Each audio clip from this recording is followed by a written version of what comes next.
Біздің көңіл күйіміз тәнімізден емес. Жаным қиналды, жаным ашиды, жаным сыздады. Бұның барлығы тәннен емес, жаннан шығатын сезімдер. Жан азабын тартты, жан түршікті делінеді. Осы күй сезімдер, ынтызарлықтар жаннан шығады. Өйткені жанға жалқаулық етуге жол берсең, ол сенің соңғы жейденді үстінен сыпырып алады, деп жазған еді Заболоцкий ақын. Яки жаныңды еркіне жіберсең, ол үстіндегі соңғы жейденді аямастан жұлып алады. Яғни үстіндегі жейденді тәнін емес, жанын жұлып алады. Жан саған сәби кезінен берілген бала секілді. Жан тәнмен бірге туып, тәнмен бірге өседі. Баланы ата-анасы тәрбиелейтіндей, дұрыс мектеп, дұрыс тәрбие беретіндей, сен жаныңды өмір мектебімен тәрбиелеуің керек. Егер сен оны еркіне жіберсең, кейін ол өзіңнің алқымынан алып, өзі қалаған нәрсесін істеткізетін кез келеді. Бұл жерде мынаны айта кетпесе болмайды. Ислам бойынша адамның жаны өмірдің 3 күйінен өтеді. Бірінші күй жамандық жасауға бұрып тұратын жан.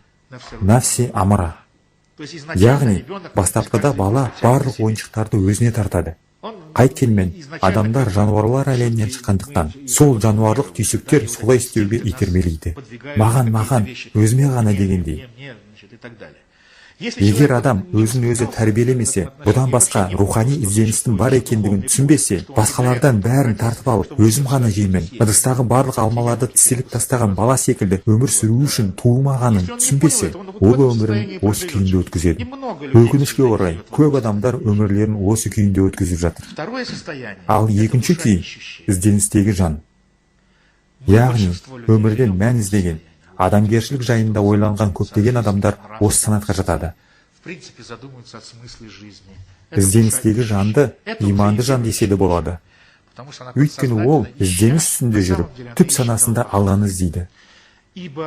Өйткені ислам бойынша Алла жанды өзіне қайтып оралатын құс секілді жаратқан. Сондықтан адамның жаны қиналғанда, ақиқатында ол Аллаға барғысы келеді. Адам оны түсінбейді, неліктен оның жаны қиналып жүргенін. Ол жан рахатын таба алмай, анда да, мында да барады, ішеді, қыдырады, не істемесе де жай таппайды, тыныштық көрмейді, бәрі өткінші. Ол Аллаға барғысы келеді, ал сен оны оған жібермейсің. Ол соны ғана қалайды. Сонда ғана ол тыныштық табады. Егер ол Аллаға қарай ұмтылған болса, соны көргізетін терезені аш, соған апаратын есікті аш, қақпаны аш.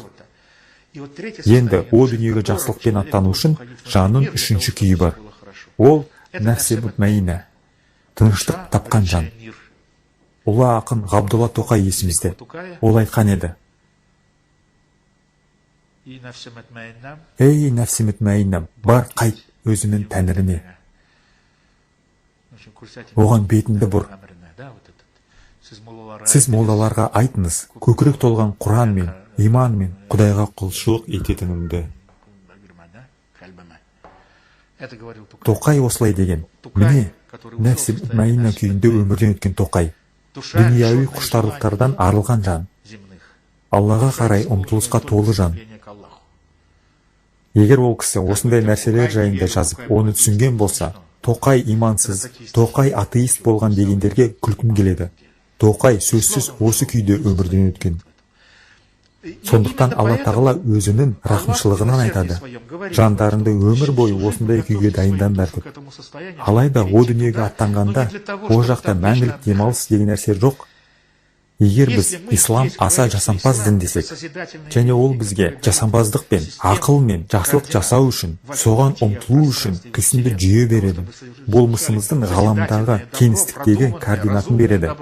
Енді кенеттен жүйе қайта үзіліп, мәңгілік диван болады, мәңгі демалып, мәңгі ұйықтау, немесе құстардың әуенін мәңгі тыңдау болады деу далбаса.